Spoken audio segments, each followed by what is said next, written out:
আসসালামু আলাইকুম। কেমন আছেন? আশা করছি সকলেই সুস্থ ও নিরাপদে আছেন। আজ হাজির হলাম নতুন একটি ভিডিও নিয়ে। নিশ্চয়ই আপনাদের ভালো লাগবে। আজ 18 জুলাই বৃহস্পতিবার 2024। আমাদের স্কুলের বর্ষাবরণ অনুষ্ঠান অনুষ্ঠিত হচ্ছে। পূর্ব নির্ধারিত তারিখ অনুযায়ী আমরা শিক্ষক ও পঞ্চম শ্রেণীর শিক্ষার্থীগণ সকলেই স্কুলে এসে সকালে নাস্তা করলাম। আর নাস্তার আইটেম ছিল পরোটা, সবজি ও চা। আসলে আজ যে এমন একটি বেদনাদায়ক ও ভীতিজনক পরিস্থিতি সৃষ্টি হবে আমরা তা কল্পনাও করতে পারিনি।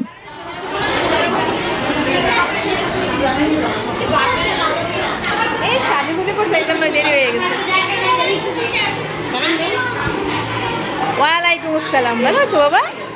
খাও খাও।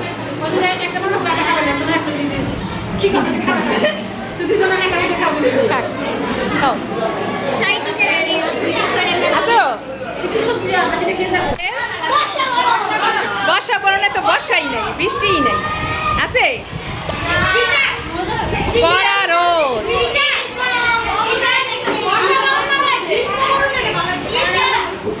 কি বরণ? গ্রীষ্ম বরণ না রোদ বরণ?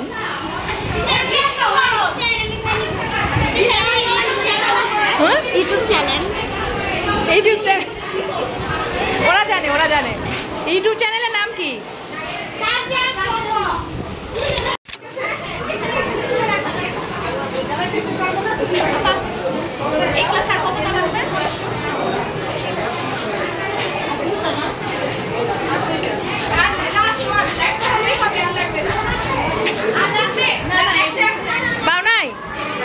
এই জন্য মন খারাপ। খাবেই না কেন? খেতে তো হবে, তা আবার খাও।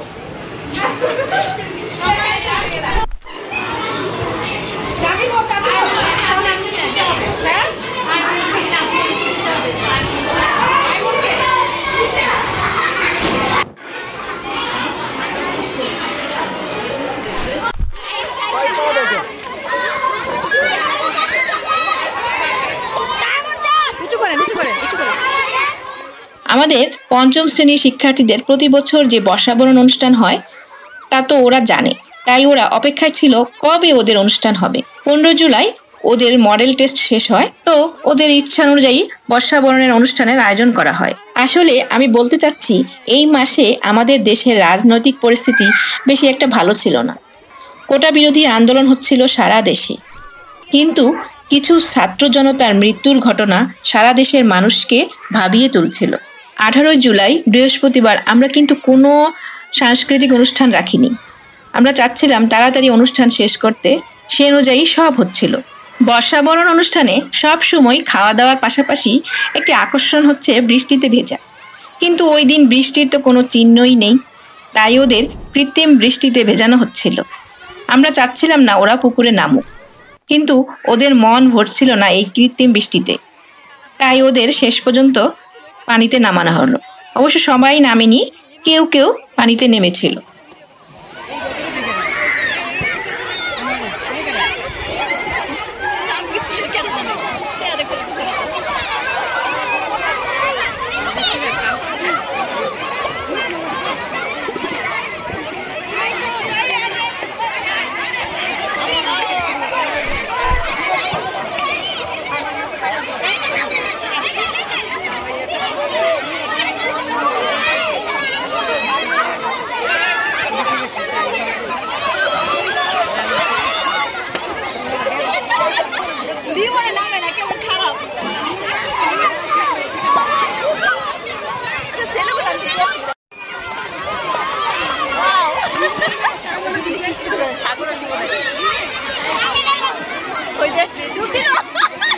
দর্শকও কম না।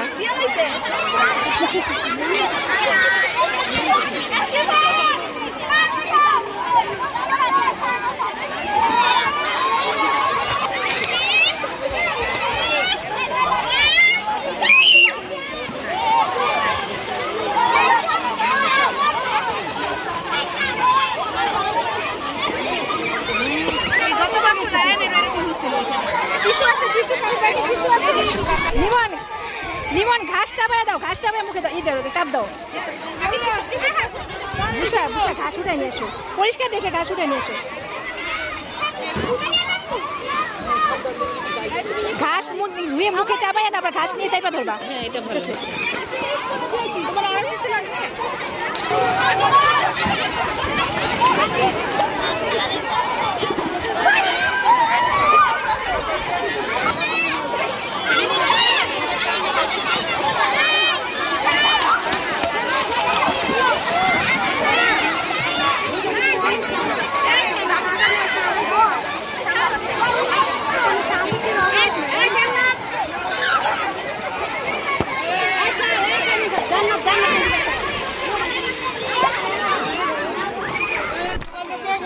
আমরা ভিজলে শান্তি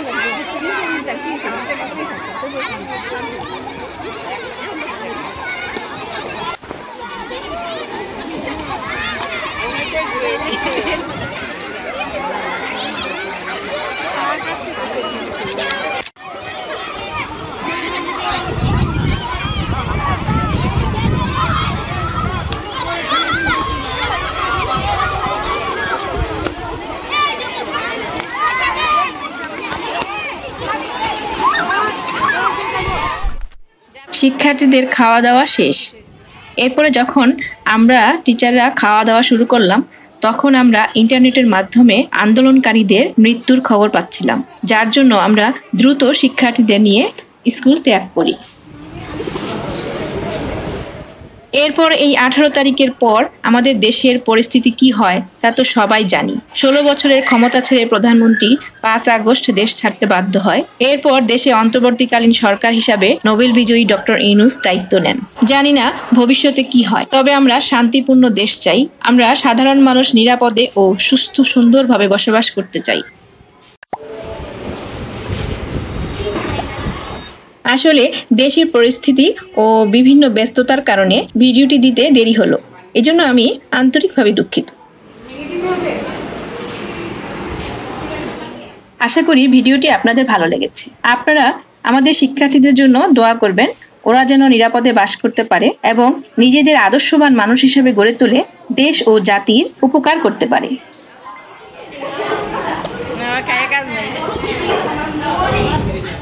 তো সবাই ভালো থাকবেন, সুস্থ থাকবেন এবং আমাদের জন্য দোয়া করবেন।